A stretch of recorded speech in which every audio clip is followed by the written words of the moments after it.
you know there's only 7 people singing up there. But you're all welcome to join. We do need more, but please come. Give church bells. Yes, they're good. Don't let that inhibit you. The pastor was greeting his congregation on a Palm Sunday, and he was briefly sharing how Jesus that day had ridden into Jerusalem on a donkey. And then he asked the people, well, how many of you rode in on a donkey? No one answered except one woman raised her hand. She pointed to her husband. She said, I didn't, but I came with one. Terrible, I know. Right before we hear this story about Jesus saying, take up your cross and follow me, he asked the disciples, who do people say that I am? Some people say that you're like the prophet Elijah. Others say you're John the Baptist. And then Jesus said to them, who do you say that I am? And that's when he got into that argument with Peter.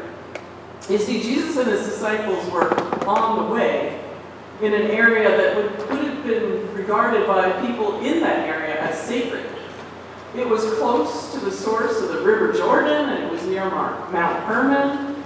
It was also called the district of Caesarea Philippi, that Herod the Great had built a temple in, and then renamed it for the emperor. And then also, the Greeks had worshipped the god Pan there. So it was a crucial time in Jesus' mind. Not only was it a crucial place, but it was a crucial time. Jesus needed to know where his disciples stood in relation to him, if they were to go any further.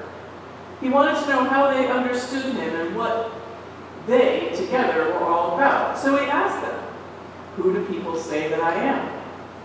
But what he really wanted to know was, who do you say that I am? And of course, they all think he's a great prophet. And then Peter was envisioning Jesus as the Messiah, working to be Israel's great king, that everyone would be in Jesus' glory. But Peter was only focused on future glory, and he seemed to be just going through the motions of being a disciple. I imagine Jesus got a bit more upset than the moment warranted. Because when Peter told him what he was flashing back to that moment when Satan had tried to tempt him, saying, you can have all this, you can rule over all of Israel. And that's why he said, get behind me, Satan. It must have shocked Peter. Then Jesus told him, you're only focused on worldly things. The picture that I see is much bigger than that. Because Jesus recognizes, if his disciples haven't got that picture, then all the people who come around to hear him don't have a clue. So he calls together the crowd and tells them, what it means to follow me is to turn away from what the world is tempting you with and to take up your cross. Now the people in that day would have very well understood that image. They were familiar with the humiliation that was inflicted on slaves, the violent criminals, and insurgents, because they were made to carry their crosses to the place of execution. And because of Jesus, we too know this image. But what we may not have picked up on is that this was Jesus' call to resistance. Take up your cross. Be willing to be humiliated in the same way the government tries to humiliate what they call criminals and slaves. Because capital punishment was the power that was wielded by the government. Jesus was asking his followers to thumb their noses at that threat. And in standing up and making fun of Rome, they would diminish Rome's power that they held over the people. So denying ourselves, as the scripture says, is less about self-flagellation and more about looking to Jesus' example of how to view the world. Denying ourselves is less about self-sacrifice and more about working alongside God. So when Mark shows us Jesus asking, "Who do you say that I am?" Mark's really posing that question to us, too, the readers and the hearers of the gospel. Caroline Lewis reflected that we could and should spend some time thinking about how we would respond to Jesus' question. Consider what your answer might be. There's also a little bit more to what Jesus is asking in this seemingly straightforward question.